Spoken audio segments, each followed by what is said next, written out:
Control. Welcome to your Friday regular feature now. It's almost even a regular feature for Amelia to be here because we're on IMYAMT version 3.5, I guess. Yep, something like that. Yeah, last time we didn't manage to record properly. I blame Gandhi. Specifically. Yeah. Name and shaming him. Yeah, absolutely. But we're here, we're recording. Yes. We're ready to go, and we're ready to go with all new anecdotes. All new anecdotes for all of these songs. So if this is your first major mixtape, I'll describe what happens. We have our lovely guest here who picks 6 songs and has a little bit of a story about what they mean to them or why they might have picked that song. I tell you the song, they tell you the story, we play the song. That's how it goes down. Mm-hmm. So first of all, we'd like to ask you your kind of story, the story that puts you with music and things like that. Right. Yeah. I started playing music when I was like 13, because everyone did. I think everyone kind of picked up an instrument, wanted to be a rock star. Almost had to. Yeah, you almost had to, especially because I grew up in Tūmarunui, heart of the King Country, and there was really nothing else to do. At all.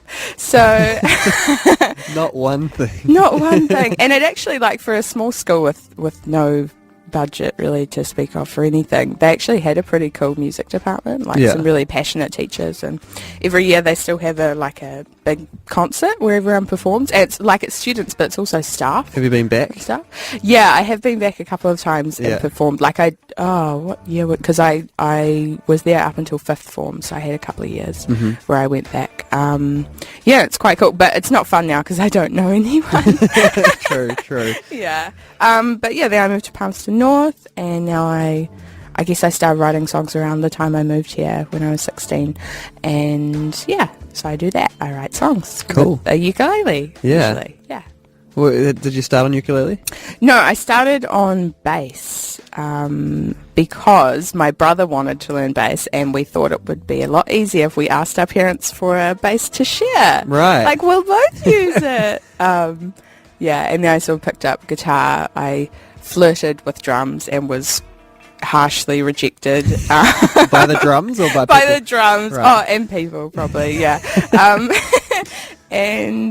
So I picked up ukulele when I was 15, and it's fun and very easy, so I stuck with that. Yeah. It's only 4 strings. Only back to 4. the bass. Yeah, and on full circle. Like, bass really, well, it's not really that difficult, but I remember when I first started going, this is so hard to hold down these strings. Big heavy strings. It's ridiculous. My hands are tiny. Yeah, and then you got the little ukulele strings. It's like proportionate to my hands, so it kind of works. You have many a different sized ukulele though.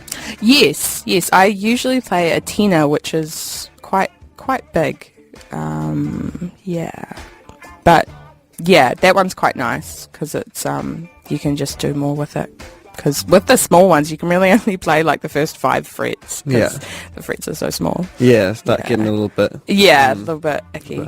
And what about have you had an experience on the banjolele? Yes, I have played a banjolele. Actually, I get confused because there are banjoleles and banjo mandolins. And sometimes they're kind of... Right. Banjo mandolins, of course, have doubled strings. Yes. I think what I did is I had a banjo mandolin while I was house sitting, so I tuned it. Banjolin. Banjolin, there we go.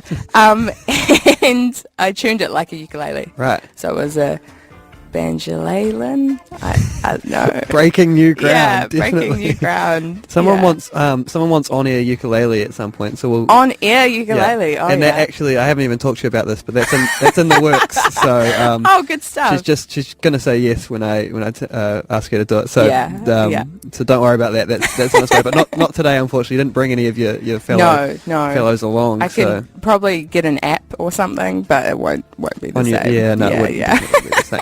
All right, let's crack into the first track. This one is a little track by Bic Runga called You Don't Want to Know. What album was this off? I forget, it's off a deluxe edition, isn't it? Of Beautiful Collision, right. Yeah, which is a really great album. Mm-hmm. And yeah, I started listening to the bonus disc, I think, quite a while after I actually got the album. I was like, oh, there's another disc in here. Yeah. Oh, fabulous. I probably listened to it more than the album, just about. Wow. Yeah, it's really good. It's fun. It's got like a nice little duet and some live versions, Yeah. which is always nice. Because she had a really good band for that album, like, I think Neil Finn and that guy from Pluto. Yeah. Stuff like that. Whatever So his name is. yeah, something. Who's she? Yeah. Who's she? She's married to some Yeah, musician, isn't she? I don't know if they've tied the knot or anything, Okay. but Cody Nielsen, I think. From yeah. the Mint Chicks. Yes. Cool. All right. Well, we'll crack into that song. This one is called "You Don't Want to Know," off the bonus disc of Beautiful Collision. It's not Sway. We all know Sway. No, this is not Sway. This is a lot better than Sway. Yeah. All right. Here it is.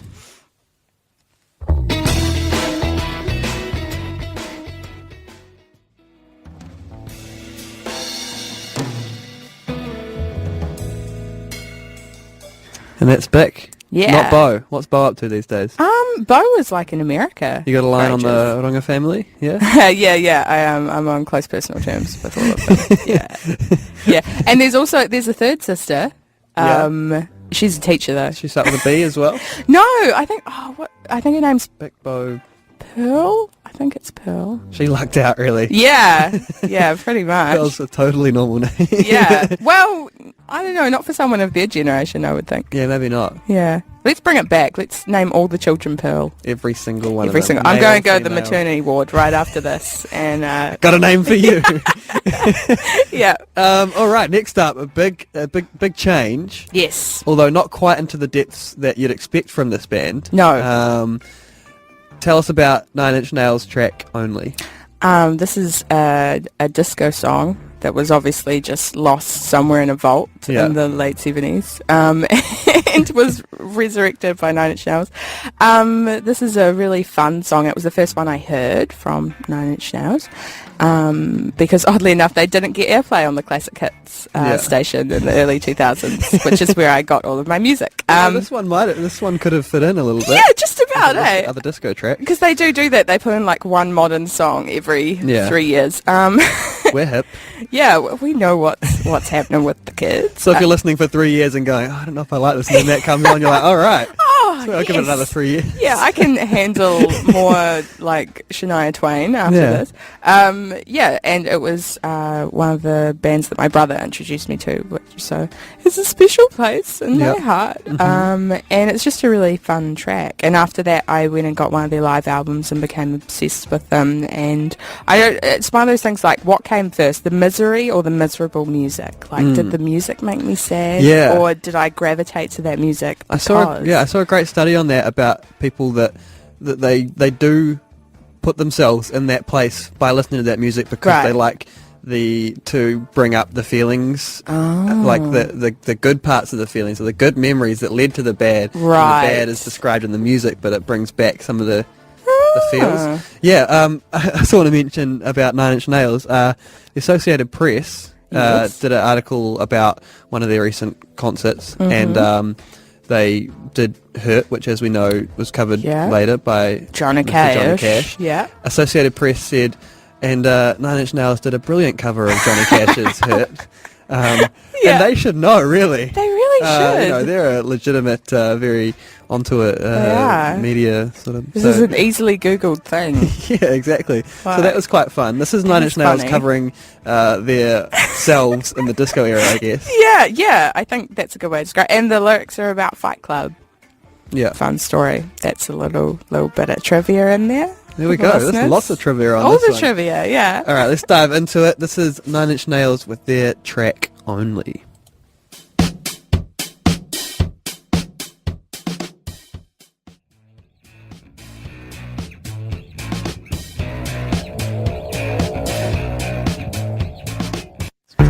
Nine Inch Nails there with Only. Yeah. Hope you all had a boogie. Yeah, we were having a bit of... Yeah, I've got absolutely. my shoulders going a little bit. Oh gosh, this chair's slippy. I won't do that. My chair has wheels, so it moves like my legs. Jealous. Next up, we're doing one that kind of inhabits the same era, but is really... I mean, I guess they both would have like littered around the grunge era of in the 90s. But next up, we're going to Miss Courtney Love. Yeah. With from Hole, with the track Violet. Tell us about Violet. This is the first track off their album Live Through This, which is like the greatest album that Courtney Love ever made and probably ever will make, judging from her recent output. She has this terrible habit of reusing lyrics, which just feels like a betrayal when she takes lyrics from a previous song and just kind of jumbles them around. There's a way you can do it, which is good. But not just picking ones you used to do and then doing them again. Yeah. Like, there's a way of harking back to a song or referencing a song. Yeah. Like making a reference to a phrase from one of your previous songs. I dig that. But she'll just straight up like rip a whole line. And it's like, Courtney, just write a new one. Oh my. Like, you write all the other ones. Come on. Yeah. And she writes so much. She writes like diaries and random blog entries and rants on Twitter. Like, don't tell me there's no material. Yeah. But, come on, Courtney. Yeah, but yeah, it's a really good album that's full of anger and all those good scary emotions and stuff. And it was probably the album that made me really want to play guitar, probably, because it's all like power chords, and I did not realize that guitar could be easier than my guitar teacher made it out to be. To be perfectly honest, yeah, so I guess I listened to it and thought, I want to do that, please. I still haven't got an angry girl band together, but I'll work on that. So you're spying someone in the room there. So was Hole before Nirvana for you, or Nirvana before Hole? Oh, good. And do you think good question. Does everyone that gets into one at least check out the other one because of the Kurt and Courtney thing? Well, it depends, because most of the people I know who are like Nirvana fans, not just I enjoy their music, but like I'm a fan of Kurt Cobain, really do think that Courtney Love is some kind of antichrist. So I don't think they do, because they do have a similar sound. But at the same time, I don't know, especially because Hole had a gritty couple of first albums, then they did get really poppy. Yeah. Yeah. But I'm not sure what the crossover would be. They think that she ruined his music and things, eh? And and a lot of people also like to say that Kurt wrote this album. Yeah. Which is kind of funny. It's like, wait, Kurt could write this album, he would be doing a lot better than Yeah, exactly.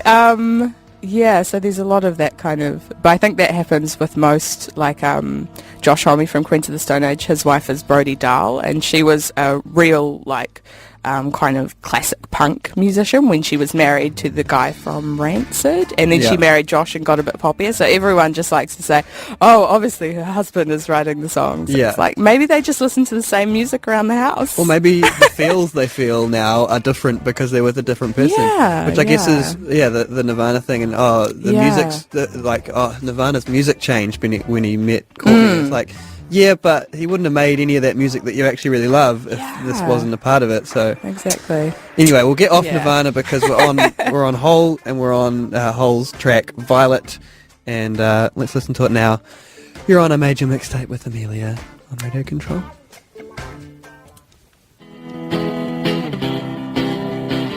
And the sky was made of amethyst.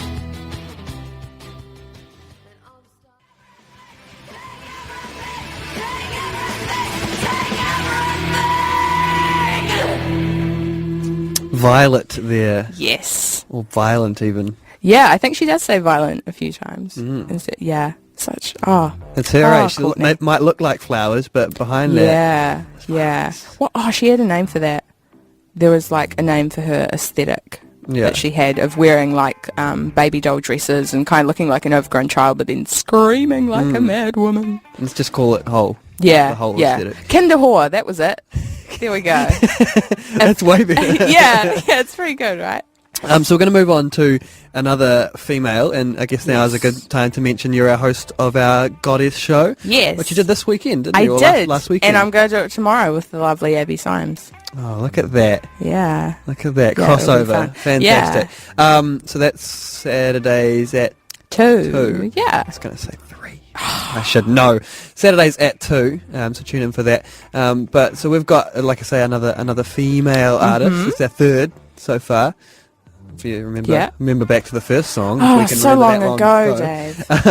This is Joni Mitchell with Yes. California. This is 70s now, isn't it? Yeah, Yeah. late 70s. Oh, at least, I don't know, some point in the 70s. Who can remember? We're got a all so 7 in it. stoned. Yeah, it's got 7 in So it. tell us about California or Joni Mitchell. Oh, Joni. This is from his album Blue, which, to be perfectly honest, is the only Joni album that I have Yep. or listen to. But it's really fun, and the whole thing is really kind of... Oh, there are some sad songs, actually. I shouldn't say that, but there's some really summery ones with Yeah. dulcimer and pretty Dulcimer. guitar. Yeah. So, Oh, they got into that in the 70s, didn't they? yeah. All these these folk, folk music. Yeah. And just these sort of old folk instruments. I don't know. This song is about... I think I gravitated to this song the most because there's a lot of good ones on the album that I could have picked, but I like this one, California, because it's about wanting to go home and stuff, and just kind of a sense of like travelling and then going, no, I just want to go back somewhere. So it reminds you of wanting to go back to the My old... hometown, to the old days, to the 70s. Yeah. Yeah, it takes me back. Yeah, all those years ago in my Indeed. youth. All right, let's crack into it. Here is Joni Mitchell's California. We can all think about wherever home is Yeah. while we're listening to this one. Nice.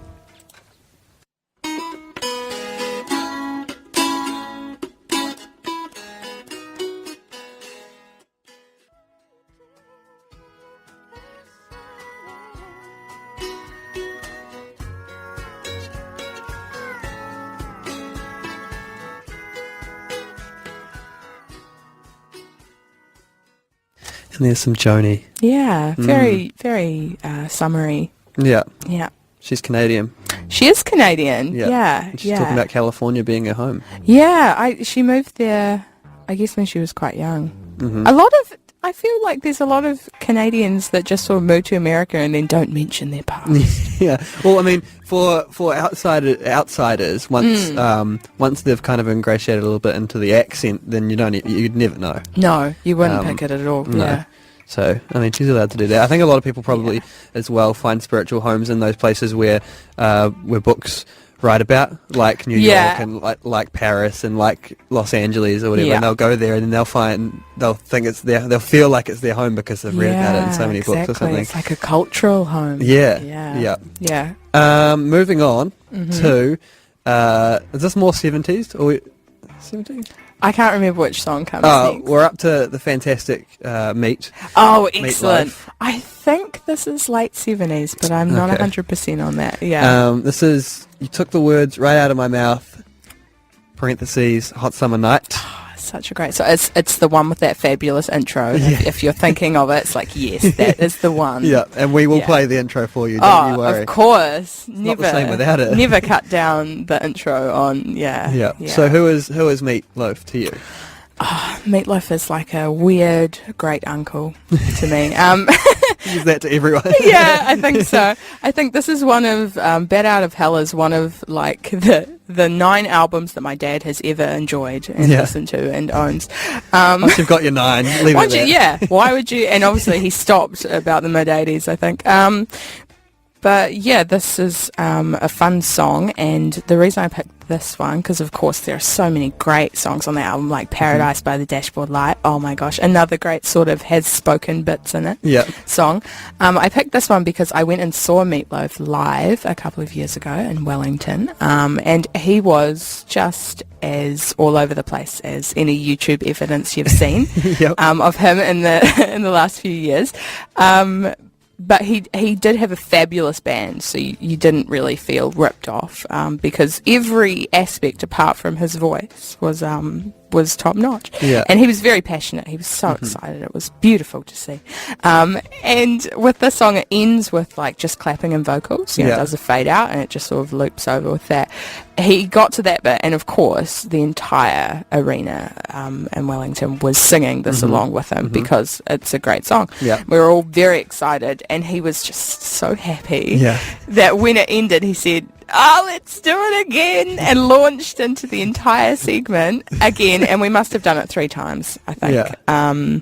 And no one minded. No. No one at all was complaining, Yeah. I think. He's a very theatrical guy, isn't he? Yeah, definitely. Like the video for this is fantastic. Yeah. You'll have to imagine it if you're listening on the radio. Just imagine. Or maybe put it on mute and stay listening to us. Yeah, And it will be out of time, but that's okay. It's fine. If you get it ready right now, Yeah, you true. might manage it. Yeah.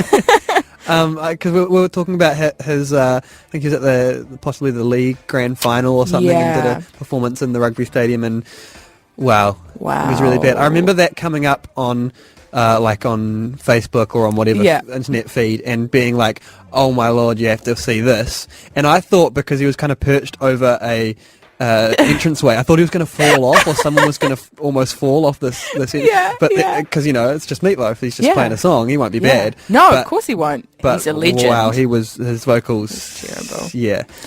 So maybe let's listen to this and imagine we're back when this was what it would have sounded like live. Absolutely. So we don't have to think about the the sad current state of Meatloaf. Of old Meatloaf. Here is Meatloaf with "You Took the Words Right Out of My Mouth," Hot Summer Night, with a fantastic intro. Enjoy. On a hot summer night, would you offer your throat to the wolf with the red...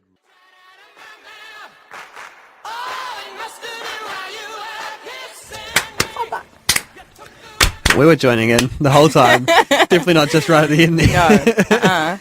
No. Meatloaf there. He took the words right out of my mouth. What a track. What a track. What a track. Imagine that live too. So good. Epic. Epic indeed. Yeah. Last up and back to this this decade. Yeah. Yeah. This millennium even. This millennia even. We have a track by Torres called Moon and Back. Tell us about that one. Yeah. This is from Torres' self-titled debut. Very good album. Highly recommended. Indeed. As do I. Yeah. And this one's it's a song about giving up a baby, which I dig that theme. Not because I've given up a baby. To give up a baby. Yeah. I want one just to give it away and write a song about it.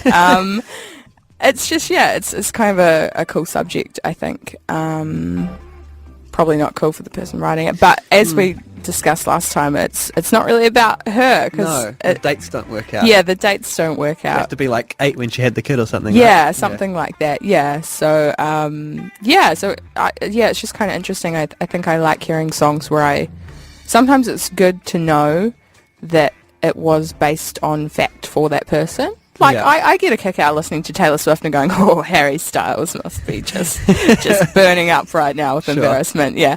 But then sometimes it's nice to just hear a story told kind of from an outsider's perspective or something. I don't know. I think there's a different kind of power to telling someone else's story as opposed to your own. Yeah. And they're both cool in their own way. Yeah. You mentioned last time there's a few people that have done this thing. Yeah. Joni's done one called Little Green. That was about her giving up a baby for adoption. And Patti Smith, I don't know if she ever wrote a song about it, but she did give up a baby as well back in the day. And it's kind of just an interesting thing to write about. So she's joining the ranks of those two, which are pretty lofty. Yeah, pretty serious stuff. She probably did that on purpose, just pick the songs. It's like, now they'll have to mention me in the same breath as Patti Smith. And we've given her what she wanted. Oh, man. Oh, well. This is the last track today, but we'll come back and say goodbye after this. This is Torres from her self-titled debut album, a track called Moon and Back.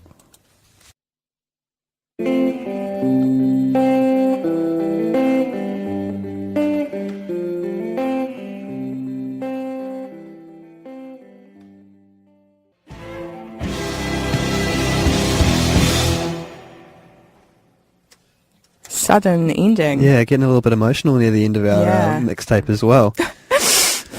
Who would you give that mixtape to? Oh, goodness. Your crush? Your high school crush? No, I don't know. You just think you're a weirdo? Yeah. Yep, more than he already does. Yeah. Correct. Oh, I shouldn't have brought that up. I'm sorry. No, that's all right. I'll cry at home. So, by now, you might be at the end of this on the internet. Because this is going to go on the internet this time because we've actually recorded this time. So that's episode 3 done and dusted. Have you got anything you'd like to say before you go? Oh, if you're not doing anything tonight, there's a great band at Spates Ale House playing that I'm definitely not in. And yeah. Amelia plays for a fantastic band. A ukulele covers band called Euphoria. Yeah. It is a blast. Yeah, it's great fun. Well, and the number of medleys in there. Yeah. And who doesn't love a medley? Oh, everyone loves a good old smash up. Yeah, exactly. So get on down to that. If you're listening on the internet, it's probably too late. Yeah, it's probably too late for that. But thank you for being so committed to come in for the second time to do the same mixtape. Absolutely, because of our technical difficulties. And yeah. Yeah, good fun. Thanks for the tracks. Thank you. Thanks for the tunes. We're going to go out with a track by London Grammar. So I'm liking them at the moment. I think you will as well. Oh, good stuff. Yeah. So here is... I like Grammar. Yeah? Yeah. Do you like London? As an idea? As an idea, sure. In theory, I like London. Yeah. All right, well, this is London Grammar with their track, Hey Now. You're listening to Control. That was some IMYAMT Mixtape. Goodbye.